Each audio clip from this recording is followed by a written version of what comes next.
Dear students, आज की इस वीडियो लेक्चर में हम लोग इलेक्ट्रोमैग्नेटिक स्पेक्ट्रम को देखने वाले हैं, जिसमें एक एक इलेक्ट्रोमैग्नेटिक स्पेक्ट्रम को देखेंगे, उसकी प्रॉपर्टीज को देखेंगे, कहाँ पर इसका यूज है, किस फ्रीक्वेंसी रेंज में वो आता है, उसका वेवलेंथ क्या होगा। इन सारी चीज़ों को आज की इस वीडियो लेक्चर में हम लोग देखने वाले हैं। इसके पहले हम लोग क्या देख चुके हैं, इसके पहले की वीडियो जो हम लोग डिस्प्लेसमेंट करंट को काफ़ी अच्छे से देखा था, उसको समझा था। इसके अलावा डिस्प्लेसमेंट करंट के कौन कौन से प्रॉपर्टीज हैं, कौन कौन से इंपॉर्टेंट पॉइंट है, इसको भी देखा था। कुछ क्वेश्चन किया था डिस्प्लेसमेंट करंट से रिलेटेड। और फिर नेक्स्ट वीडियो में हम लोगों ने मैक्सवेल की इक्वेशन को देखा था, जो भी 4 इंपॉर्टेंट इक्वेशन थे। फिर हम लोगों ने इलेक्ट्रोमैग्नेटिक वेव को देखा था कि क्या है वो, किस प्रकार से जनरेट होता है, कहाँ से पैदा होता है, कैसे हम उसका सोर्स क्या है इलेक्ट्रोमैग्नेटिक वेव का। इन सारी चीज़ों को भी हम लोग पिछले वीडियो में देख चुके हैं। सोर्स के बाद ये किस प्रकार से काम करता है, इसका ट्रांसवर्स नेचर कैसे होगा, ये ट्रांसवर्स वेव है, ये सारी चीज़ों को हम लोगों ने पिछले वीडियो में समझ रखा है। उसके बाद हम लोगों ने इसके इंपॉर्टेंट कैरेक्टरिस्टिक्स को भी देख रखा था। इलेक्ट्रोमैग्नेटिक वेव में क्या क्या इंपॉर्टेंट पॉइंट्स हैं, क्या क्या उसके मेन कैरेक्टरिस्टिक्स हैं, इन सब चीज़ों को हम लोगों ने पिछले वीडियो में डिस्कस कर रखा है। यदि आप लोगों ने उसको नहीं देखा तो सबसे पहले जाकर उसको देखिए, डिस्क्रिप्शन में आपको उसका लिंक मिल जाएगा। ये इस कोर्स का सबसे लास्ट वीडियो है। इस वीडियो लेक्चर में हम लोग पूरा इलेक्ट्रोमैग्नेटिक वेव जो फिजिक्स के क्लास 12th का जो चैप्टर है उसका पूरा कंप्लीट कर लेंगे। ये पूरा सीरीज था जिसमें हम लोग 3 वीडियो देख चुके हैं, एंड ये लास्ट 4th वीडियो है जिसको हम लोग इसमें देखने वाले हैं। तो चलिए स्टार्ट करते हैं। तो पिछले वीडियो में मैंने जो एक क्वेश्चन आपको दिया था, पहले सबसे पहले मैं उसको डिस्कस कर लेता हूं, और वो ये क्वेश्चन था। क्वेश्चन क्या था भाई, उम्मीद करते हैं आप लोगों ने बना लिया होगा। ये एक इलेक्ट्रोमैग्नेटिक वेव दिया है, जो इलेक्ट्रोमैग्नेटिक वेव ट्रेवल कर रहा है, ठीक है, इस स्पीड से ट्रेवल कर रहा है, वो 3 × 10⁸ मीटर पर सेकंड के स्पीड से ट्रेवल कर रहा है इलेक्ट्रोमैग्नेटिक वेव। जाहिर सी बात, जितने भी इलेक्ट्रोमैग्नेटिक वेव है सब इसी स्पीड से ट्रेवल करता है। पर ये भी जानते हो आप लोग, लाइट में पढ़े होगे कि जैसे ही मीडियम चेंज होता है, ये वैक्यूम इसका स्पीड है, जैसे ही मीडियम चेंज होता है, जो जितने भी इलेक्ट्रोमैग्नेटिक वेव है जिसमें लाइट भी शामिल है, उसका स्पीड बदल जाता है। तो इसमें भी क्या हो रहा है भाई, तो ये इलेक्ट्रोमैग्नेटिक वेव है जो किसी मीडियम में जा रहा है जहाँ इलेक्ट्रिक फील्ड और मैग्नेटिक फील्ड की परमिटिविटी, ठीक है, अलग अलग है, जो 2 है और 1 है, ठीक है। तो आपसे पूछा गया है कि तो जैसे एक नया मीडियम में जाता है जिसकी में इलेक्ट्रिक फील्ड और मैग्नेटिक फील्ड की परमिटिविटी अलग अलग है, तो वहाँ पे इस जो इलेक्ट्रोमैग्नेटिक वेव है उसका स्पीड क्या होगा। तो मैंने स्पीड का फॉर्मूला आपको बता रखा है कि c = होता है 1/√μ0 × ε0, ठीक है। लेकिन यहाँ पे μ0 जानते हो कि ये किसका होता है, तो किस मीडियम का होता है, तो वैक्यूम का होता है। अगर वैक्यूम नहीं है तो क्या होगा भाई, तो अगर वैक्यूम नहीं है तो उस मीडियम का परमिटिविटी होगा, जिससे म्यू होगा और एप्सिलॉन होगा। म्यू कैसे निकलेगा भाई, तो जानते करते हो कि आप μ0 में आप मल्टीप्लाई कर दो किससे बात, तो μr से, रिलेटिव परमिएबिलिटी से, और एप्सिलॉन में मल्टीप्लाई कर दो एप्सिलॉन से, तो निकल के आ जाएगा आपको, ठीक है। तो इस फॉर्मूले में आप क्या कर सकते हो भाई, तो आप इसको तो सेपरेट कर सकते हो, √μ0 एप्सिलॉन, ठीक है, इसको आप सेपरेट कर सकते हो, और √μr और म्यू ये एप्सिलॉन इसको सेपरेट कर सकते हो। इसका वैल्यू जानवे करते हो, इसका वैल्यू क्या है भाई, तो ये तो c के बराबर ही होता है, ठीक है, ये मतलब इतने के बराबर होता है 3 × 10⁸ के। तो ये सब मिला के कितना है, 3 × 10⁸ है, ठीक है। बाकी नीचे डिवाइड किससे करना है, बस इससे डिवाइड करना है। किससे करना है भाई, तो μr × एप्सिलॉन, इससे आपको डिवाइड कर देना है, ठीक है।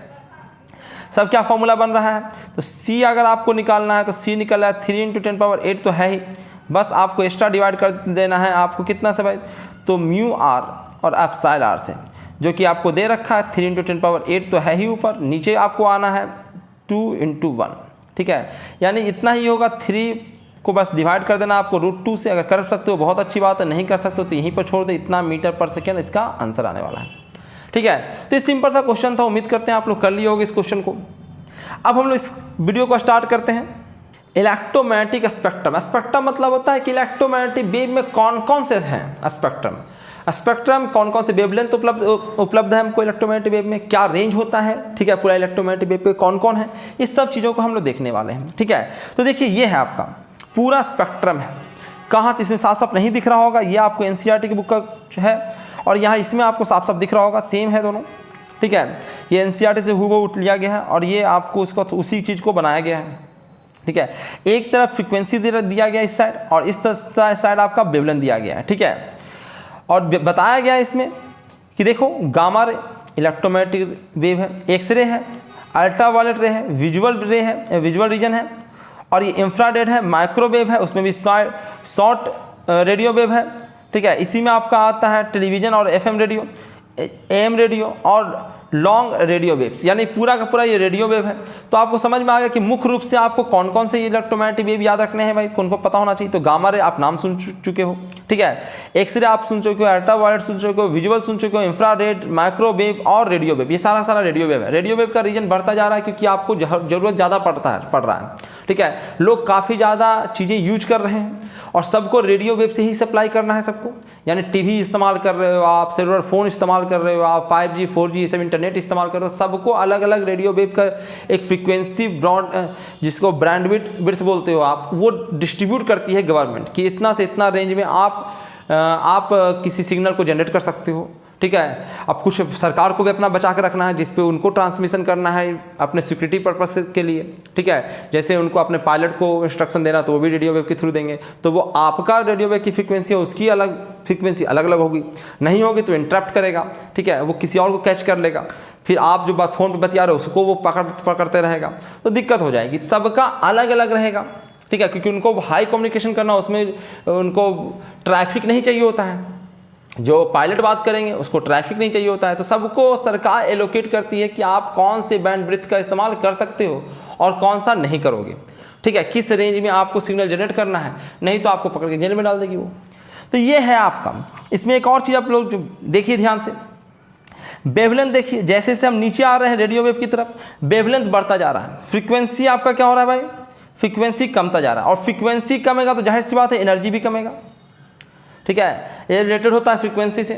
जानवे करते हो प्लांक का नियम आपने पढ़ा होगा, प्लांक्स लॉ, h/nu, ठीक है, केमिस्ट्री में पढ़ा होगा, नहीं तो हम लोग फिजिक्स में पढ़ाएंगे आपको ड्यूल नेचर वाले चैप्टर में, इसके बाद वाला जो चैप्टर है। तो आप लोग देख रहे हैं कि एनर्जी किसका ज़्यादा है, तो एनर्जी ऊपर क्यों ज़्यादा है, जिसका फ्रीक्वेंसी ज़्यादा उसकी एनर्जी ज़्यादा, जैसे नीचे की ओर एनर्जी कमेगा, यानी कि गामा रे के पास ज़्यादा एनर्जी होगा, उसके बाद एक्सरे के पास, उसके बाद अल्ट्रावायलेट के पास, उसके बाद विजुअल रे के पास, उसके बाद इंफ्रारेड, उसके बाद माइक्रोवेव, और रेडियो वेव के पास एनर्जी कम रहेगा। नहीं कम रहेगा तो भैया इतना सारा रेडियो वेव आपके सामने है वो आपको बहुत ज़्यादा डैमेज करेगा। जिस प्रकार से गामा रे आपको डैमेज करता है, रेडिएशन जनरेट होता है, तो एक्सरे भी आपको नुकसान पहुंचाता है, कम पहुंचाता है, इसलिए आप एक्सरे करवा लेते हो।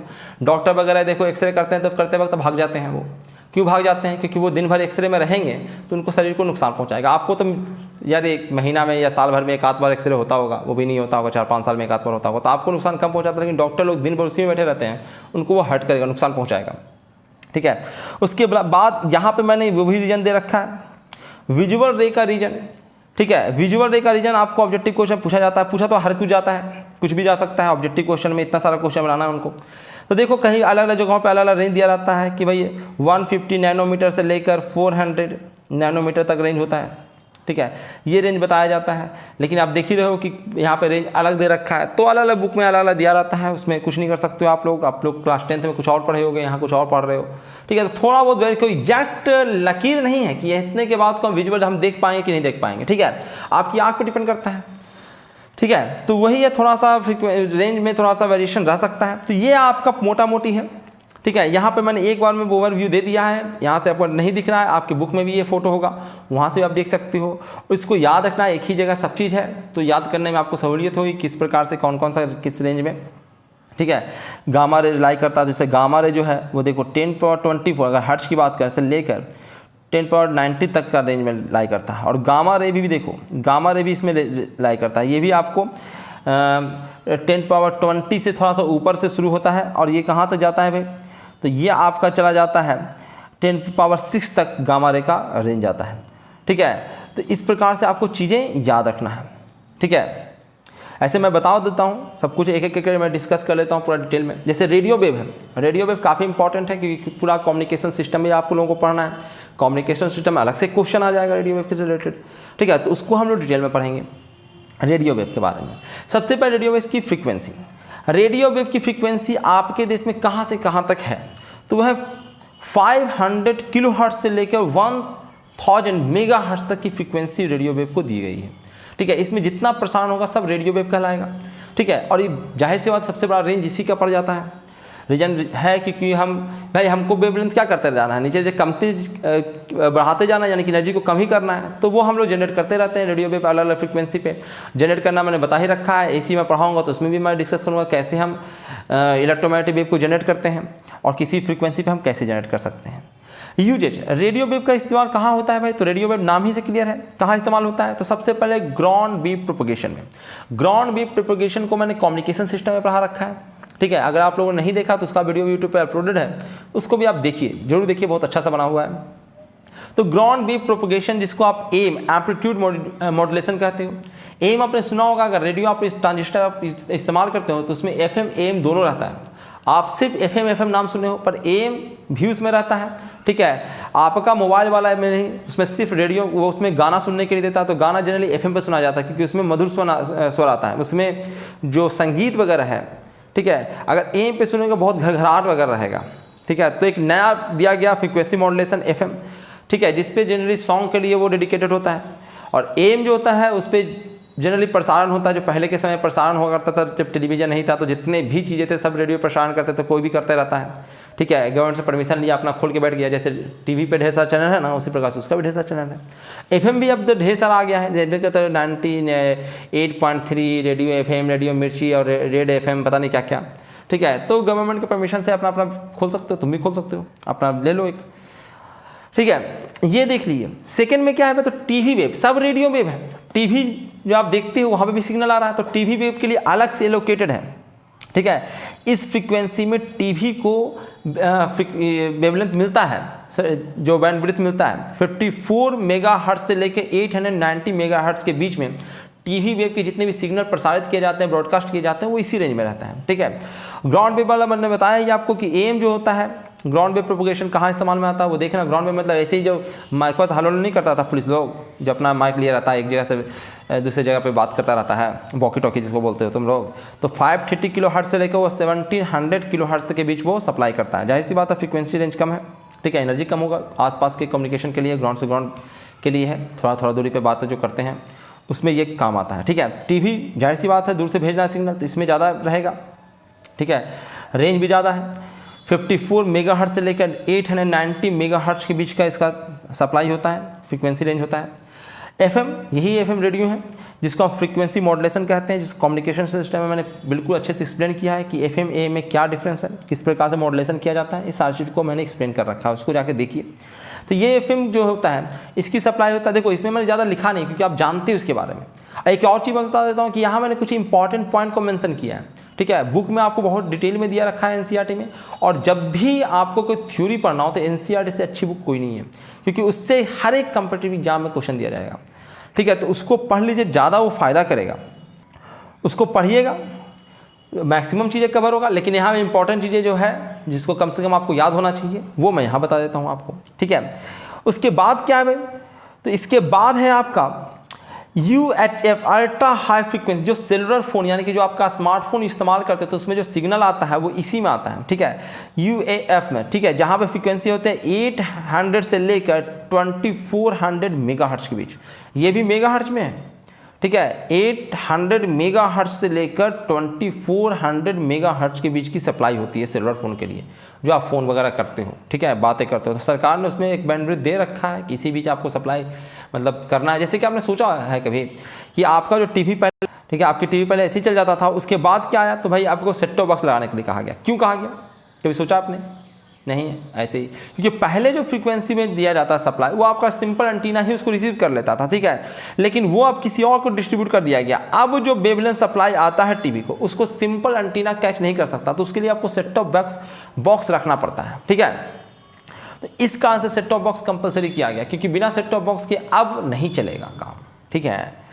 तो ये था रेडियो वेव। इसके बाद है माइक्रोवेव। माइक्रोवेव का भी नाम आपने सुना है। माइक्रोवेव क्या है भाई, तो these wave are called short wavelength radio waves. तो इसमें भी रेडियो वेव का ही एक रेडियो वेव कह सकते हो, लेकिन ये रेडियो वेव है नहीं, इसको हमने अलग से नाम दे रखा है माइक्रोवेव, ठीक है। तो इसको हम बोल देते हैं कभी कभी शॉर्ट वेवलेंथ रेडियो वेव, यानी कि इसका वेवलेंथ जो होता है रेडियो में से थोड़ा सा कम होता है, जिसको शॉर्ट वेवलेंथ रेडियो वेव बोल देते हैं, ठीक है, जो कि जनरली कहाँ काम आता है भाई, तो which are produced by vacuum tubes. इसको हम वैक्यूम ट्यूब्स के द्वारा प्रोड्यूस करते हैं, ठीक है।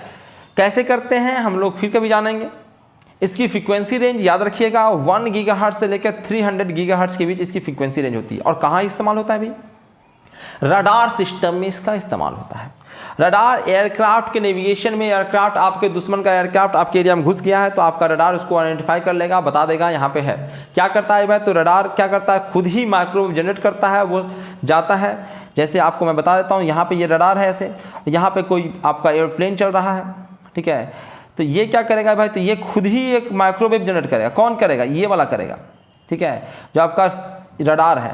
और ये टकरा के अगर वापस इसके पास आ गया तो समझ जाएगा कि कोई ना कोई ऊपर प्लेन है, ठीक है। अब कहता है कि बहुत सारे अब ऐसे भी बन गए हैं एरोप्लेन या फाइटर प्लेन्स, फाइटर जेट, बहुत सारे बन गए हैं जो रडार को धोखा देता है, धोखा दे सकता है, क्योंकि ये क्या कर रहा है, ये माइक्रोवेव को भेज रहा है। और अगर आपका कोई प्लेन है, ठीक है, वो इस माइक्रोवेव को एब्जॉर्ब कर ले, रिटर्न होने ना दे, रिफ्लेक्ट ना करे, ठीक है, तब ये रडार नहीं पकड़ पाएगा। या फिर कहो कि ये अपना ही रेडियो वेव जनरेट करे, तब भी नहीं पकड़ पाएगा, ठीक है। तो ऐसी स्थिति में आपका नहीं पकड़ पाता। जैसे सबसे पहले इस्तेमाल हुआ था कहाँ भाई, तो ओसामा बिन लादेन को पकड़ने के लिए अमेरिका ने इसका इस्तेमाल किया था ना, वो रडार के पकड़ में नहीं आता। अब तो बहुतों के पास है, इंडिया के पास भी ऐसे बहुत सारे हैं। एक और चीज़ कर सकता है रडार के पकड़ में आने से बचने के लिए, जैसे आपका ब्रह्मोस मिसाइल है, वो रडार के पकड़ में नहीं आता है, मार के रगड़ देगा सबको। इससे सबसे ज़्यादा ब्रह्मोस मिसाइल से लोग डरते हैं। चाइना वाइना हथराते रहता है, ठीक है, चाइना छतराता रहता है, ये पाकिस्तान का तो छोड़ ही दो, ठीक है। उसी के डर से अभिनंदन को वापस कर दिया। कहा जाता है कि ब्रह्मोस मिसाइल तान के रखे हुए थे मोदी जी, कहें तो जल्दी से भेजो नहीं तो मार देंगे, ठीक है, ऐसा अफवाह फैला हुआ है। चलिए, तो क्या है भाई, तो ये आपका जहाज है। अब क्या करता है कि भाई ये जो सैटेलाइट है ये एक ऊंचाई पे भेजेगा, ठीक है, एक ऊंचाई पे भेजेगा, ये माइक्रोवेव को जनरेट करेगा। अगर इसके रेंज से नीचे तुम उड़ गए, बहुत नीचे उड़ान भर लिए, जो कि आसान नहीं है। अगर आप मैनुअली चला रहे हो प्लेन तो इतना नीचे आप नहीं उड़ सकते हो, टकरा जाओगे। ऊंचा नीचा धरती रहता है, जैसे देखो ये धरती है, ऊंचा नीचा है ना जी।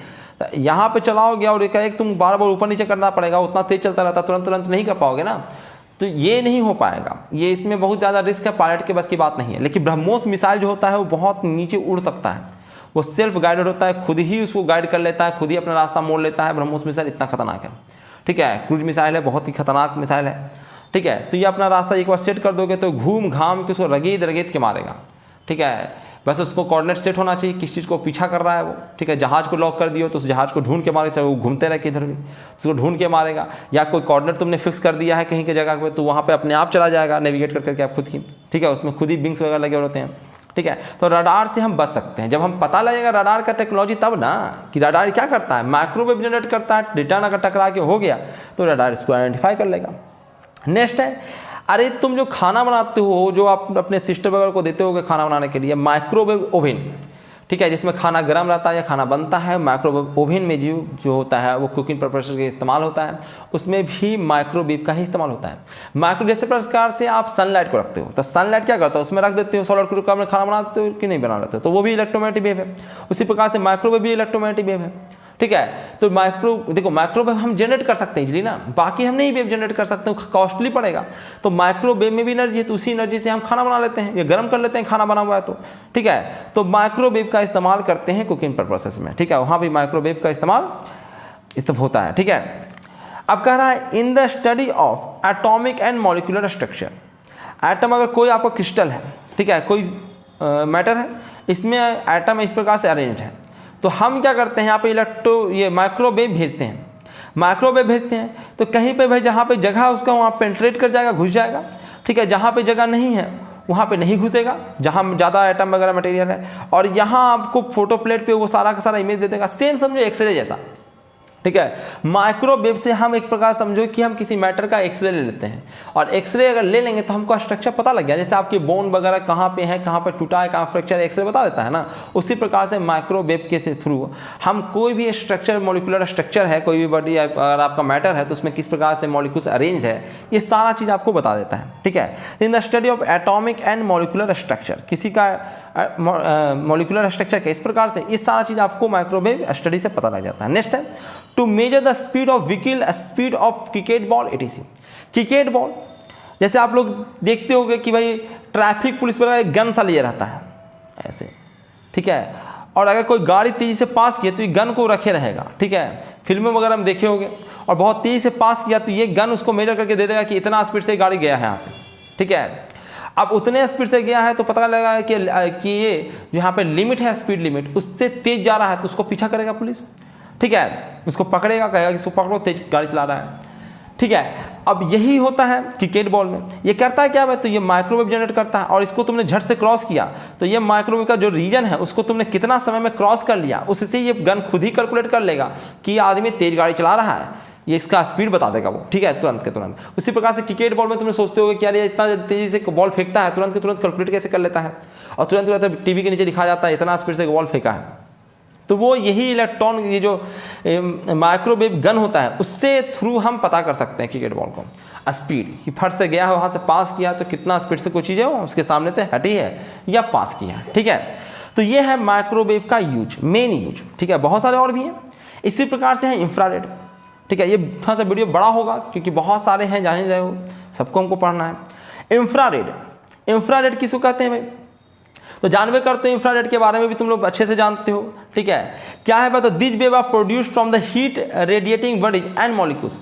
जो गर्म वस्तु है, देखो कोई आग जल रहा है आपको, ठीक है, आग यहाँ पे जल रहा है, ठीक है, और आग जला हो, यहाँ पे तुम हाथ रख के ताप रहे हो आग, ठीक है। अगर भाई तो यहाँ से अपने आप गर्मी यहाँ तक कैसे पहुँचा, तो जाहिर सी बात वहाँ पे इलेक्ट्रोमैग्नेटिक वेव चल रहा है जो इनविजुअल है, जो तुम्हें दिख नहीं रहा है, और एनर्जी ले लेके तुम्हारे तक पहुँच रहा है, तो वही जो है वो इंफ्रारेड है, ठीक है। इंफ्रारेड के थ्रू ही वो एनर्जी पहुँच रहा है, यहाँ से वेव जनरेट हो रहा है, इलेक्ट्रोमैग्नेटिक वेव जिसको हम इंफ्रारेड कहते हैं, और उसी के थ्रू आपको हीटिंग मिल रहा है। यानी कि एक प्रकार से क्वेश्चन आता है कि आखिर हम सनलाइट में किसी बॉडी को रख देते हैं तो गर्म क्यों जाता है, तो उसका मेन रीजन होता है इंफ्रारेड। इंफ्रारेड ही गर्मी पैदा करता है। तो इंफ्रारेड क्या करता है, तो इंफ्रारेड अपने रास्ते में आने वाले वस्तुओं में गर्मी पैदा कर देता है, ठीक है। कहोगे कि सर ये विजुअल रे क्यों नहीं करता है, कि देखो विजुअल रे का क्या है कि अगर सन है और सन से भाई आ तो अल्ट्रावायलेट भी रहा है, अल्ट्रावायलेट तो ऊपर ही रह जाएगा, बाकी सब आता है, ठीक है, विग्योर आता है,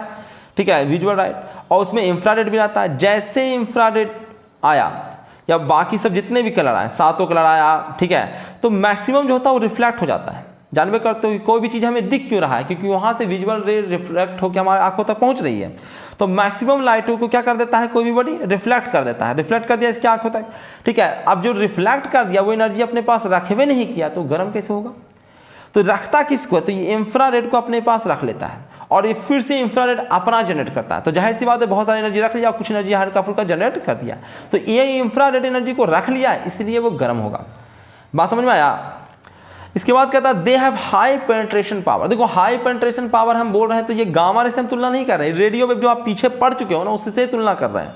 तो रेडियो वेव की तुलना में इसका पेनिट्रेशन पावर ज़्यादा होता है। पेनिट्रेशन का मतलब होता है घुस जाना, तुम्हें शरीर से टकराएगा, तुम्हारे शरीर के अंदर घुस जाएगा। गर्मी घुस नहीं जाता है, लहर नहीं मार देता है, तो घुस जाता है। जाहिर सी बात है गामा रे का पेनिट्रेशन पावर मैक्सिमम होता है, काफ़ी ज़्यादा होता है। इसी कारण होता है गामा रे आपके शरीर के आर पार चला जाता है, एक्सरे भी जाता है, ठीक है, बोन्स वगैरह के आर पार नहीं जा पाता, इसलिए बोन्स का इमेज बन जाता है, ठीक है। तो इसका ध्यान रखिएगा कि इंफ्रारेड का भी जो पेनिट्रेशन पावर होता है वो हाई होता है पर रेडियो वेव की तुलना में।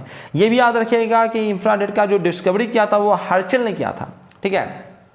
जो इंपॉर्टेंट है वो मैं बता देता हूँ, हर चीज़ का पूछोगे सर रेडियो वेव का बताइए, पढ़ लेना किताब में, गूगल कर लेना, लेकिन जो भाई कंटेंट कम रहे एग्जाम में जो आता है वो मैं बता रहा हूँ, ठीक है। पढ़ने के लिए तो पूरा किताब है ही। फ्रीक्वेंसी रेंज याद रखिएगा इंफ्रारेड का 3 × 10⁻11 हर्ट्ज से लेकर 4 × 10⁻14 हर्ट्ज के बीच इसका फ्रीक्वेंसी रेंज होता है, ठीक है। यूजेज की बात करें इंफ्रारेड का तो फिजिकल थेरेपी में इसका इस्तेमाल आता है। फिजिकल थेरेपी मतलब, ठीक है, तो जानते हो कि कई बार देखे होगे कि एक सेकाई कर रहा होता है, कि सेक रहे हैं, ठीक है, बड़े आदमी को पाड़ देता है सुतो, और डॉक्टर लोग उसका बॉडी का सेकते रहते हैं, ठीक है। तो सेकाई जो चल रहा होता है वो गर्मी से नहीं करता, इंफ्रारेड से सेकाई चल रहा होता है, ठीक है। आपके शरीर की सेकाई चलती है, या फिर जिसको लकवा को मार दिया तो उसका मसाज चलता है, तो वो इन सब चीज़ों से चलता है इंफ्रारेड का सर, ठीक है। इंफ्रारेड की थेरेपी मिलती है उसको, जिसको फिजिकल थेरेपी कहते हैं, ठीक है। Satellite for army purpose, army purpose के लिए इस्तेमाल होता है, ठीक है। आपने कई बार देखा होगा कि भाई जो रात को जाते हैं, जो नाइट विजन कैमराज होते हैं उसमें इंफ्रारेड का इस्तेमाल होता है, ठीक है। जैसे आपको भी कैमरा लगा होगा, आपको CCTV कैमरा वो भी रात को दिखा देता है, वो ब्लैक एंड वाइट दिखाता है। कभी गौर किए हो कि भाई रात को अगर वही कैमरा ब्लैक एंड वाइट का ही दिखाता है भाई, दिन को वाइट क्यों दिखाता है, जो मैंने कलरफुल दिखाता है, रात को ब्लैक एंड वाइट क्यों दिखाता है, क्योंकि वो इंफ्रारेड को सेंस कर रहा होता है। क्योंकि जितने भी बड़ी दुनिया में है वो रेडिएशन जनरेट करता रहता है, ठीक है। वो एनर्जी लिया है, एनर्जी है उसके पास, तो वो रेडिएशन जनरेट करेगा और इंफ्रारेड के फॉर्म में वो रेडिएशन को जनरेट कर रहा होता है, लेकिन हर एक अलग अलग फ्रिक्वेंसी पे जनरेट कर रहा होता है, ठीक है। तो अगर उस इंफ्रारेड को सेंस करने के लिए आपने कुछ रख रखा है, ठीक है, तो सेंस कर लेगा, तो इससे अलग आया, इससे अलग आया, तो दोनों में डिफरेंस कर लेगा, तो इसका इमेज अलग बनाएगा, इसका इमेज अलग बनाएगा, इससे डिफरेंस हो जाता है, ठीक है। और यही आर्मी में क्या करते हैं लोग, रात को कैमरा लगा के बैठे रहते हैं, जैसे हिल डोल होता है तो लगता है समझ में आ गया, कह रही यार ये तो आदमी होगा, आदमी जैसा स्ट्रक्चर है, ठीक है, उसको चेहरा थोड़ी ना दिखेगा, इंफ्रारेड जनरेट कर रहा है ना, तो शेप ऐसा दिखेगा, आदमी जैसा उसको शेप साइज दिखेगा। ये आदमी या हिल डोल कर रहा है तो उसको गोली मार देगा पट से, ठीक है। मिसाइल वगैरह मार देते हैं कि यहाँ पे पॉपुलेशन है इंफ्रारेड के थ्रू, ठीक है। तो इंफ्रारेड विजन देखता है, सेटेलाइट भी इंफ्रारेड के थ्रू पहचान जाता है कि रात को भी कि भाई यहाँ पे कुछ हो रहा है गड़बड़ सड़बड़, ठीक है। तो ये काम होता है। नेक्स्ट है इन वेदर फॉरकास्टिंग। फॉरकास्टिंग वेदर को पता करने के लिए यहाँ का मौसम क्या है, क्या रहेगा, इसमें भी इंफ्रारेड का इस्तेमाल होता है, जो ये बता देता है कि भाई कौन सा बॉडी कितना टेम्परेचर जनरेट कर रहा है, या एटमॉस्फेयर का टेम्परेचर क्या है, बारिश होने की संभावना कितनी, ये इंफ्रारेड के थ्रू हमें पता लगता है, ठीक है। फॉर प्रोड्यूसिंग डिहाइड्रेटेड फ्रूट्स, तो जानते हो कि फ्रूट्स वगैरह होते हैं जिसमें खास करके नमी होती है, तो वो खराब होने का डर रहता है, ठीक है। जितना ज़्यादा नमी हो, जैसे काजू है, भींगा हुआ काजू रखोगे तो खराब हो जाएगा, उसको बेचोगे कैसे, तो उसको ड्राई करना पड़ता है। तो ड्राई करने के लिए जब धूप में सुखाओगे, इंडस्ट्री खोल रखे हो, धूप का इंतजार करोगे, धूप नहीं हुआ तो क्या करोगे, तो कैसे काम चलेगा। ये घर के लिए बनाना है, पूरा बेचना ना है, तो गर्मी रहे, धूप रहे, न रहे, आपको तो बनाना, प्रोडक्शन करना है ना। तो वहाँ पे डिहाइड्रेशन के लिए हम किसका इस्तेमाल करते हैं, इंफ्रारेड का, क्योंकि इंफ्रारेड गर्मी पैदा करता है। तो उस गर्मी से हम सेक लेते हैं, फ्रूट्स के बारे की नमी निकाल देते हैं, उसको पैकेजिंग में काम आता है, ठीक है। उसके बाद solar water heater, solar seal and cooker. Solar cooker की बात की जा रही है, तो जाहिर सी बात है जितना भी हीटिंग पर्पसेस वाला जितने भी चीज़ें कि धूप से जो गर्म होने वाली चीज़ें, उसमें इंफ्रारेड का इस्तेमाल होता है, क्योंकि इंफ्रारेड ही गर्मी पैदा करता है। तो solar water heater, solar water heater का इस्तेमाल होता है आपको ठंडे इलाकों में, जहाँ पे इलेक्ट्रिसिटी नहीं है, बर्फीले इलाकों में, तूफान पर बर्फीला तूफान चल रहा है, बिजली का तार बिछा नहीं सकते हो तुम, तो वहाँ पे क्या करते हैं, सोलर वाटर हीटर का इस्तेमाल करते हैं। क्योंकि दिन में वो पानी छत्ता पर रख देते हैं और पानी क्या करता है, धीरे धीरे गर्म हो जाता है, उसको जाहिर सी बात है बहुत बढ़िया से बनाया जाता है टेक्नोलॉजी से, ताकि बहुत अधिक से अधिक गर्म हो। इंजीनियर जैसे मेरे जैसे इंजीनियर जो होते हैं वो इस सब काम को करते हैं। जैसे हम लोग को पढ़ाया जाता है कि सोलर वाटर हीटर कैसे बनाया जाए, कितने एंगल पर रखा जाए, किस मटेरियल का बनाया जाए, ताकि अधिक से अधिक गर्मियों का बहुत अच्छे से इफिशिएंट बनता है, ठीक है। एक बार गर्म हो गया ना, रात भर गर्म रहेगा, पूरा ठंडा, लेकिन गर्म पानी से जाकर नहाइए, ठीक है। सब काम गर्म पानी से कीजिए, आपको गर्म करने का खर्चा बच जाएगा, ठीक है। कि बार बार हम गर्म करें गैस जला के, वो खर्चा बच जाएगा। सूरज के पानी से गर्म हो गया, एक बार वो स्टोर होकर रखा गया है, दिन भर काम कीजिए उसका, फिर कल धूप आएगा, फिर से गर्म हो जाएगा, ठीक है। सोलर सेल तो आप जानते करते हो, सोलर सेल में भी क्या होता है भाई, तो हीट इंफ्रारेड से हीटिंग आते हैं, हीट से एनर्जी आती है, एनर्जी इलेक्ट्रॉन एनर्जी को ले लेता है, ठीक है। और एनर्जी लेके इलेक्ट्रॉन क्या करता है, वो बाहर घूमने चला जाता है, जैसे ही इलेक्ट्रॉन चलता है वैसे ही इलेक्ट्रिसिटी प्रोड्यूस हो जाती है, ठीक है। सोलर कुकर में भी क्या करते हो भाई, सोलर कुकर तो 55 से पढ़े हो, 10th क्लास में भी पढ़े हो आप लोग। सोलर कुकर क्या होता है, सोलर कुकर में हम लोग क्या करते हैं, तो एक बक्सा बनाते हैं, ऊपर एक शीशा लगा देते हैं, शीशा से हीट आ जाता है और बाहर जो जाना होता है वो इंफ्रारेड जाता है। देखो अंदर आ रहा है वो विजुअल रे है, विजुअल रे के पास ज़्यादा एनर्जी है, इंफ्रारेड के पास रेड कलर से भी कम एनर्जी है, तो इंफ्रारेड को जाने नहीं देगा, यानी हीट को बाहर नहीं जाने देगा, लाइट को बाहर जाने देगा। तो इंफ्रारेड अंदर ट्रैप्ड हो गया है, तो अंदर गर्मी बढ़ गया है, तो अंदर खाना बनेगा, ठीक है। तो ये सब काम होता है इंफ्रारेड का यूज, ठीक है। अगला चलते हैं विजुअल रे। विजुअल रे आप लोग जानते हो जो हमारे देखने में काम आता है, ठीक है। It is that part of spectrum which is visual by human आई। यह हमारी आंखें इसको सेंस कर सकती है, हमारा रेटिना पे इमेज बनेगा तो हमको दिखेगा, ठीक है। तो इसको हमारे रेटिना वगैरह सेंस कर सकती है, बाकी सबको सेंस नहीं कर सकती है। फ्रीक्वेंसी रेंज 4 × 10⁻14 हर्ट्ज से लेकर 7 × 10⁻14 हर्ट्ज के बीच इसका होता है, ठीक है। शॉर्ट मैंने बता ही रखा है कि 400 नैनोमीटर से लेकर 700 नैनोमीटर के बीच होता है। एंगस्ट्रम में करेंगे तो 4000 एंगस्ट्रम से लेकर 7000 एंगस्ट्रम के बीच होता है, ठीक है। यहीं पर रेंज 3500 का भी रह सकता है, यहाँ पे 7500 कहीं पे रह सकता है, किताब में अलग अलग दिया हुआ, तो अलग अलग हो सकता है किताबों में, कोई एग्जैक्ट फिक्स रेंज नहीं है, ठीक है। यूजेज की बात करें, विजुअल रे का क्या यूज होगा, देखोगे इससे कितना ज़्यादा यूज है, बिना इसके देख पाओगे, अंधेरा हो जाएगा, रात हो जाएगा, ठीक है। जैसे visual rays are used by the optical organs of human and animals for the see things. चीज़ों को देखने में, चाहे आदमी देखे या जानवर देखे, ठीक है, विजुअल रे का ही इस्तेमाल करता है, ठीक है। आगे चलते हैं। अल्ट्रा वायलेट रेज जानवे करते हो खतरनाक होता है, जिसको ओजोन लेयर रोक लेता था, बहुत जगह सुने हो इसके बारे में। The sun is an important source of UV rays, mainly इसको सन से प्रोड्यूस करता है, हम लोग भी प्रोड्यूस करते ही करते हैं, लेकिन जनरली जो मुख्य रूप से बहुत भारी अमाउंट में जो प्रोडक्शन होता है अल्ट्रा वायलेट रे का, वो सन के साथ होता है, सन के द्वारा होता है, ठीक है। बट अनफॉर्चुनेटली, ठीक है, बहुत ज़्यादा सनलाइट प्रोड्यूस करता है, सन इसको प्रोड्यूस करता है, लेकिन अनफॉर्चुनेटली जो ओजोन लेयर है इसको रोक देता है। अनफॉर्चुनेटली क्या है यार, अच्छा बात है रोक लेता है, अनफॉर्चुनेटली लिखता है। अनफॉर्चुनेटली इसलिए लिख रहे हैं क्योंकि अगर हमको अल्ट्रा वायलेट की ज़रूरत है कोई काम करने में, तो हमारे पास नहीं ना है, इसलिए अनफॉर्चुनेटली लिख रहे हैं, क्योंकि यहाँ पे हम यूज पढ़ रहे हैं ना उसका, तो भाई आता है। तो हमारे धरती से 40 से 50 किलोमीटर, 40 से शुरू होता है 50 किलोमीटर के बीच ओजोन लेयर है, धरती सरफेस से, वाटर लेवल से बात की जा रही है, ठीक है। तो वहाँ से 40 से 50 किलोमीटर ऊपर जाओगे वाटर लेवल से, ठीक है, तो वहाँ पे आपको ओजोन लेयर मिलेगा जो सन से आती हुई अल्ट्रा वायलेट रे को रोक लेता है, अपने में सोख लेता है, ठीक है। इसका खोज जो क्या था, रिटर ने किया था, याद रखिएगा, इसे इंपॉर्टेंट क्वेश्चन है, ठीक है, जिक के लिए भी इंपॉर्टेंट है, जनरल कंपटीशन कभी देने जाओगे तो उसमें भी आएगा, और बोर्ड में तो आ ही सकता है। तो रिटर है जो 1801 में अल्ट्रा वायलेट रे का खोज किया था इन लोगों ने, ठीक है। कैसे भाई, तो produced by a special lamp and very hot bodies, इन्होंने कैसे खोजा था, तो इन्होंने स्पेशल लैम्प बनाया था जो अल्ट्रा वायलेट रे को ही जनरेट करता है, इसको भी कभी पढ़ेंगे बाद में। एंड अगर कोई बॉडी बहुत ज़्यादा हॉट किया जाए, जैसे सन है बहुत ज़्यादा हॉट, क्योंकि अल्ट्रा वायलेट रे का एनर्जी ज़्यादा होता है, ये पेनिट्रेट करता है आपके शरीर में, आपके शरीर की आपको त्वचा स्किन को ये डिफेक्ट कर देता है, यानी कि उसमें पेनिट्रेट कर जा रहा है तभी ना, ठीक है। तो ये बहुत ज़्यादा अगर गर्मी पैदा करोगे, गर्म करोगे किसी ऑब्जेक्ट को, तब जाके वो इंफ्रारेड जनरेट करना शुरू कर देगा, सॉरी अल्ट्रा वायलेट रे जनरेट करना शुरू कर देगा, ठीक है।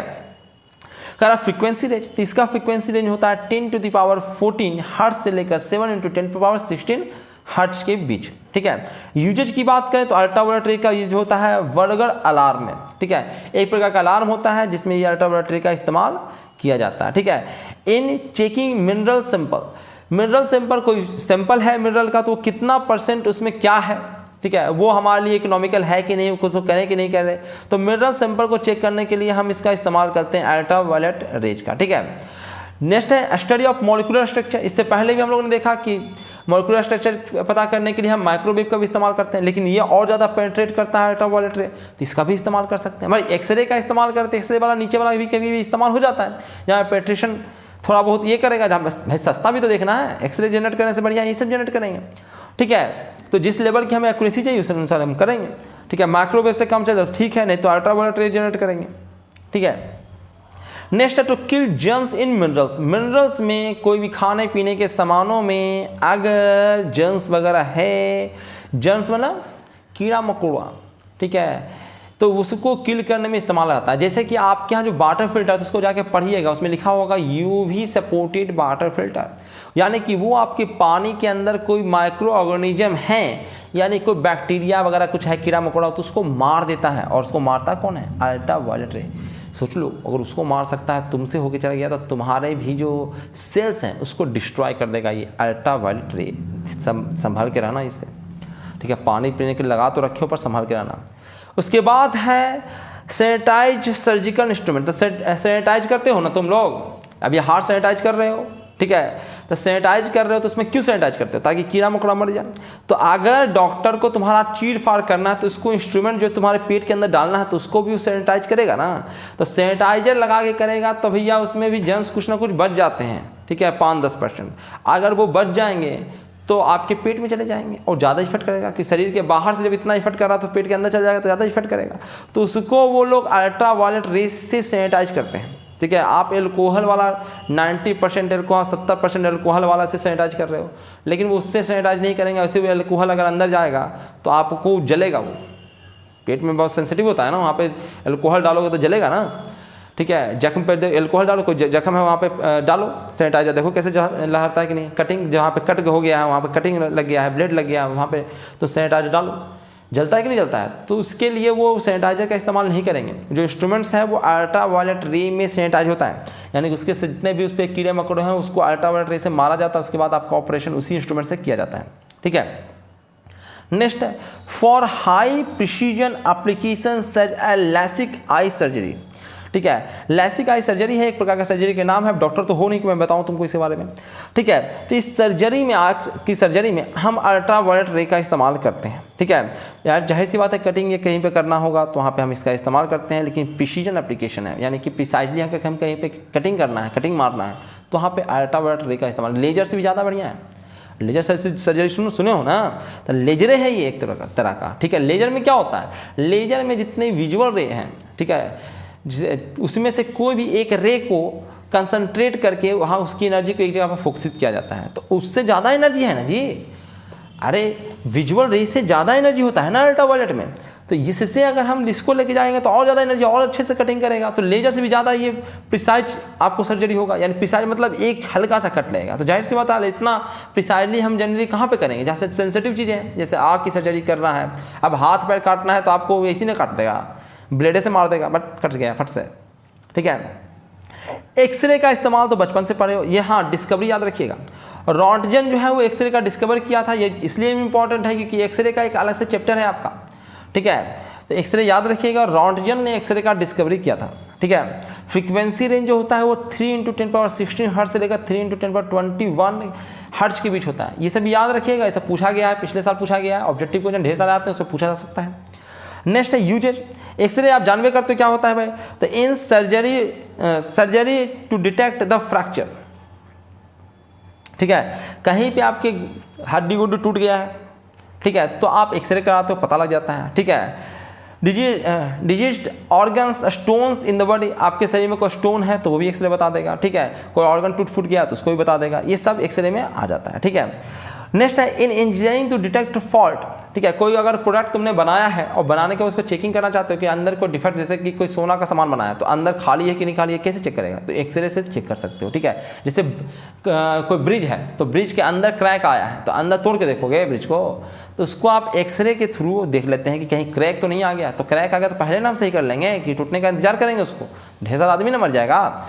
तो हम ब्रिजेज के क्रैक वगैरह को चेक करते हैं, ठीक है। टेस्टिंग ऑफ बेल्ट्स, बेल्डिंग वगैरह करते हो तो बेल्डिंग बढ़िया से हुआ है कि नहीं हुआ, अंदर क्रैकिंग तो नहीं रह गया, अगर क्रैकिंग अंदर है तो कमजोर ना रह गया, तो उसको उस बेल्डिंग को अगर कुछ पुल को सेंसिटिव चीज़ तुमने बना लिया उससे और बेल्डिंग बढ़िया से नहीं हुआ है तो टूट जाएगा ना बीच में, तो घायल हो जाएंगे लोग, तो उसकी टेस्टिंग होगी और वो टेस्टिंग हम एक्सरे के थ्रू करते हैं। एक्सरे से पता लग जाएगा अंदर खाली है कि नहीं है, तो पता ही कैसे लगेगा पता। जो मेट्रो स्टेशन पे जो मेटल डिटेक्ट करते हैं या एक्सप्लोसिव डिटेक्ट करते हैं, ठीक है। आप जाते हो तो मेट्रो स्टेशन कहीं पे भी जाते हो, एयरप्लेन में जाओगे, ठीक है,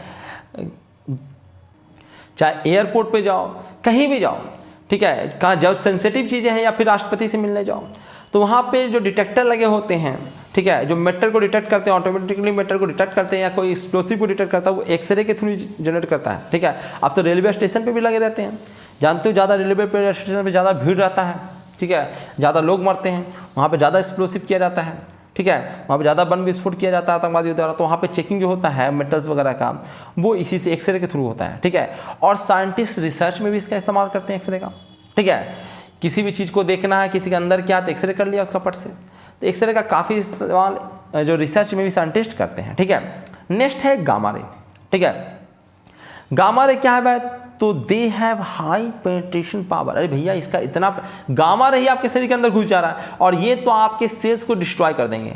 अरे जानते हो कि जितने भी सेल छोड़ो, ये तो आपके डीएनए को बदल सकता है, आपके डीएनए में चेंजेस कर सकता है। और यही कारण जितने भी सुपर हीरो मैक्सिमम जो बने हैं वो गामा रेडिएशन में ही एक्सपोज होने के कारण बने हैं। जैसे आपका हल्क जो सुपर हीरो है, एवेंजर में आया था हल्क, द इनक्रेडिबल हल्क, ठीक है, वो क्या हुआ है भाई, तो वो भी गामा रे में एक्सपोज हो गया, तो उसका डीएनए बदल गया। तो डीएनए बदल गया तो आदमी से जानवर भी बन सकता है। अब फिल्म वाले को तो हीरो बनाना था तो हीरो बना दिया उसका। जैसे आपका ऐसा ही एटम बम गिराया गया हिरोशिमा नागासाकी में, तो अभी भी वहाँ के बच्चे जो होते हैं वो अपंग पैदा होते हैं क्योंकि उसके डीएनए में ही बदलाव आ गया है, ठीक है।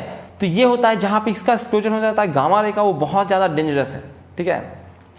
तो ये बहुत ज़्यादा हाई पेनिट्रेशन पावर है। और याद रखना इसका रदरफोर्ड ने इसका डिस्कवरी की थी गामा रे का, ये बहुत इंपॉर्टेंट याद रखिएगा। 3 × 10⁻18 हर्ट्ज से लेकर 5 × 10⁻22 हर्ट्ज के बीच की फ्रीक्वेंसी रेंज है, ठीक है। यूजेज की बात करें, ठीक है, तो प्रोड्यूस न्यूक्लियर रिएक्शन को प्रोड्यूस करने में, अगर न्यूक्लियर रिएक्शन को शुरू करना है तो गामा रे का आप इस्तेमाल कर सकते हैं, ठीक है। या फिर उल्टा कहो कि गामा रे न्यूक्लियर रिएक्शन कहीं होता है तो वहाँ से गामा रे प्रोड्यूस भी होता है। कोई रेडियो एक्टिव सब्सटेंस है तो वहाँ से भी गामा रे प्रोड्यूस होता है। तो दोनों एक दूसरे से हैं कि अगर हमको रिएक्शन शुरू करना है तब भी आप गामा रे के थ्रू उसको शुरू कर सकते हैं। In radiotherapy for the treatment of tumour and cancer, cancer अगर हो गया, ट्यूमर है आपको, ट्यूमर में स्टोन है आपके अंदर शरीर के अंदर, तो स्टोन को डिस्ट्रॉय करने के लिए वहाँ पे गामा रे का रेडिएशन मारते हैं तो उसको डिस्ट्रॉय कर देता है अंदर से, ठीक है, तोड़ देता है और फिर उसको उस पत्थर का स्टोन जो बन गया उसको धीरे धीरे निकाल लिया जाता है तोड़ के। बड़ा रहेगा तो नहीं निकाल पाएंगे, तोड़ के हम धीरे धीरे निकाल लेता है या फिर शरीर से आपको नीचे निकल जाएगा आपको, ठीक है। तो कैंसर वगैरह के इलाज में कैंसर के जो ऑर्गन्स हैं, जो ट्यूमर्स वगैरह बन गया उसको डिस्ट्रॉय करने में गामा रे का इस्तेमाल करते हैं, ठीक है। In food industry to kill pathogenic micro organism, तो जो भी बहुत ही खतरनाक माइक्रो ऑर्गेनिज्म है उसको गामा रे से मारते हैं क्योंकि मार सकता है, खतरनाक चीज़ है ये, ठीक है। To provide valuable information about the structure of atomic nucleus, अब बहुत अंदर एटॉम के अंदर घुसना है तो गामा एक्सरे भी नहीं घुस सकता है, ठीक है। माइक्रोवेव तो छोड़ ही दो, माइक्रोवेव हो गया, ठीक है, इंफ्रारेड हो गया, अल्ट्रावायलेट रे हो गया, ये सब को छोड़ दीजिए, वो सब नहीं घुस पाएगा, ठीक है। लेकिन गामा रे का पेनिट्रेशन पावर काफ़ी ज़्यादा हाई होता है तो ये न्यूक्लियस के अंदर भी घुस सकता है और न्यूक्लियस के अंदर का भी इमेज हमको दे देगा, ठीक है। तो हमें ये पता लग जाता है कि उसका स्ट्रक्चर कैसा है, क्या क्या अंदर है, तो गामा रे इसमें भी काफ़ी मदद करता है। तो इस प्रकार से काफ़ी ज़्यादा मदद हो गया हमारा, ठीक है। तो ढेर सारे हम लोगों ने पढ़ लिया, थोड़ा सा मेहनत लगा, समय लगा, पर एक एक को हमने काफ़ी डिटेल में पढ़ लिया कि किसका कहाँ पे इस्तेमाल है, ठीक है। अब मैं समराइज कर देता हूँ सबका, ठीक है। क्या देखने वाले हैं हम, तो different type of electromagnetic waves का हम टेबल देखने वाले हैं, जो टेबल नंबर 8.1 है आपके बुक में भी होगा, ठीक है। तो उसको देख लीजिए क्या है। पहला में हम देखने वाले हैं टाइप, दूसरा में है उसका वेवलेंथ रेंज, तीसरा में कैसे हम प्रोड्यूस करेंगे और डिटेक्शन, ठीक है, किसे हम डिटेक्ट करें कहीं है कि नहीं। जैसे रेडियो वेव है, इसका जो वेवलेंथ रेंज होगा वो 0.1 मीटर से बड़ा ही होगा इसका वेवलेंथ, ठीक है। प्रोडक्शन कैसे करेंगे, तो rapid acceleration and deceleration of electron in areas, ठीक है। तो हम किसी भी इलेक्ट्रॉन का या कोई भी चार्ज बॉडी को हम एक्सेलरेट करते हैं या डीएक्सेलरेट करते हैं तो वो इलेक्ट्रोमैग्नेटिक वेव जनरेट करता है। तो उसी प्रकार से हम उसकी फ्रीक्वेंसी को मैनेज करके हम रेडियो वेव भी जनरेट कर सकते हैं, ठीक है। और रिसीवर्स एरियल्स के द्वारा इसको हम डिटेक्ट कर सकते हैं, रिसीव कर सकते हैं। जो जाहिर सी बात है, तुम जो होता है रेडियो आप रखते हो तो वहाँ पर रिसीवर लगा हुआ है जो रेडियो वेव को पकड़ता है, कैच करता है, और जहाँ पे पावर स्टेशन है, जहाँ पे वो जनरेट किया जा रहा है, रेडियो स्टेशन जो होता है जहाँ ब्रॉडकास्टिंग किया जाता है, वहाँ पे पैदा किया जा रहा है इलेक्ट्रोमैग्नेटिक वेव का। और आपका रिसीवर, जो आप रेडियो ट्रांजिस्टर रख रखे हो या फिर आपके मोबाइल पर एफएम बजाते हो, तो वो रिसीवर है जो रिसीव कर रहा है उसकी फ्रीक्वेंसी, उसके सिग्नल को, ठीक है। नेक्स्ट है आपका माइक्रोवेव। माइक्रोवेव का जो वेवलेंथ रीजन है वो है 0.1 मीटर से लेकर 1 mm के बीच, ठीक है। क्लिस्ट्रॉन वाल्व और मेगाट्रॉन वाल्व के थ्रू हम इसको का प्रोडक्शन कर सकते हैं, ठीक है। डिटेक्शन के लिए कैसे होता है भाई, तो पॉइंट कॉन्टेक्ट डायोड्स, ये पॉइंट देखो मैक्सिमम चीज़ों के बाद तो आपको जानकारी नहीं है क्योंकि टेक्निकल टर्म्स है ये सब, ठीक है। जब आप इंजीनियरिंग करने जाओ जिनमें सब चीज़ों के बारे में पढ़ोगे, यहाँ पे तो बस आपको याद करना है इसको, ये होता है, क्या होता है ये हम हायर क्लासेज में पढ़ेंगे, ठीक है। तो पॉइंट कॉन्टेक्ट डायोड्स के थ्रू हम माइक्रोवेव को भी डिटेक्ट कर सकते हैं, वहाँ माइक्रोवेव है कि नहीं। इंफ्रारेड की बात करें तो ये 1 mm से ले 700 नैनोमीटर के बीच इसके वेवलेंथ का रेंज होता है। प्रोडक्शन की बात करें तो हम vibration of the atoms and molecules के थ्रू हम इंफ्रारेड को पैदा कर सकते हैं। बस एनर्जी, देखो इंफ्रारेड गर्मी पैदा करता है। गर्मी का मतलब होता है कि मॉलिक्यूल्स जो आपके, जैसे कि आपके घर के मॉलिक्यूल्स हैं, मैंने केटीजी में आपको पढ़ाया होगा। केटीजी में क्या होता है, तो टेम्परेचर का मतलब क्या है, तो टेम्परेचर का मतलब है मॉलिक्यूलर वाइब्रेशन, ठीक है। उसके पास एनर्जी है, जैसे किसी को गर्म किया तो उसके मॉलिक्यूल ज़्यादा वाइब्रेट करेंगे, तो यही है क्या है, तो अगर vibration of atoms and molecules हो रहा है इसका मतलब है इंफ्रारेड वहाँ पे है, इंफ्रारेड वो जनरेट करेगा, ठीक है। कैसे हम इसको डिटेक्ट करेंगे, तो टेम्परेचर से हम डिटेक्ट कर सकते हैं इसको, ठीक है। तो थर्मोकपल्स, ठीक है, थर्मोपिल्स, ठीक है, बोलोमीटर, इंफ्रारेड फोटोग्राफिक फिल्म, इस सब के थ्रू हम इसको डिटेक्ट कर सकते हैं, ठीक है। नेक्स्ट है लाइट, यानी कि विजुअल लाइट की हम बात कर रहे हैं, तो ये 700 नैनोमीटर से 400 नैनोमीटर के बीच इसका वेवलेंथ रेंज है, ठीक है। प्रोडक्शन की बात करें तो electrons in atom emit light when they move from one energy level to a lower energy level. देखा, एक तो सन तो लाइट जनरेट कर ही रहा है, लेकिन आपको मैंने बताया था, आपने हाइड्रोजन स्पेक्ट्रम पढ़ा होगा, केमिस्ट्री भी पढ़ा होगा, और मैं भी पढ़ाऊंगा आपको एटॉमिक स्ट्रक्चर में, कि अगर इलेक्ट्रॉन एक हाई एनर्जी ऑर्डर से, हायर एनर्जी लेवल से अगर लो एनर्जी लेवल में जाता है तो कई प्रकार की वो वेवलेंथ जनरेट करता है, ठीक है, जिसमें पूरा आपने हाइड्रोजन स्पेक्ट्रम पढ़ा था, ठीक है, लाइमार, बामर, पाशा, ब्रैकेट, फोन, इस प्रकार से पढ़ाता था। लाइमार बामर जो रेंज होता है वही विजुअल रीजन में होता है, ठीक है, तो विजुअल रीजन में ही जो वेवलेंथ होता है उसको भी हम जनरेट कर सकते हैं इसके थ्रू। पहले क्या करवाए, तो कोई आइटम को गर्म करो, एनर्जी दो, एनर्जी दे दिए तुम उसको, तो इलेक्ट्रॉन उसके हायर स्टेट में चले गए और वो अपने ग्राउंड स्टेट में जब आएगा तो वो लाइट इमिट करेगा, ठीक है, जिस प्रकार से वो लाइट इमिट करता है। अल्ट्रावायलेट की बात करते हैं तो अल्ट्रावायलेट जो है वो 400 नैनोमीटर से 1 नैनोमीटर के बीच उसका वेवलेंथ रेंज है, ठीक है। अल्ट्रावायलेट को जनरेट करने की बात करते हैं तो पहले मैं बता चुका हूँ कि inner shell electrons in atoms moving from one energy level to a lower energy level, ठीक है। इनर सेल के अगर इलेक्ट्रॉन जो होता है वो हाई एनर्जी लेवल से लोअर एनर्जी लेवल में जाएगा तो वो अल्ट्रावायलेट रे को जनरेट करेगा। डिटेक्ट करना है तो फोटोसेल से, फोटोसेल भी मैं आपको पढ़ाऊंगा नेक्स्ट चैप्टर में। फोटोसेल जैसे हम लोग इसको डिटेक्ट कर सकते हैं या फोटोग्राफिक फिल्म के द्वारा भी हम इसको डिटेक्ट कर सकते हैं। और नेक्स्ट है एक्सरे। एक्सरे की बात करें तो ये 1 नैनोमीटर से लेकर 10⁻³ नैनोमीटर के बीच इसका वेवलेंथ रेंज है।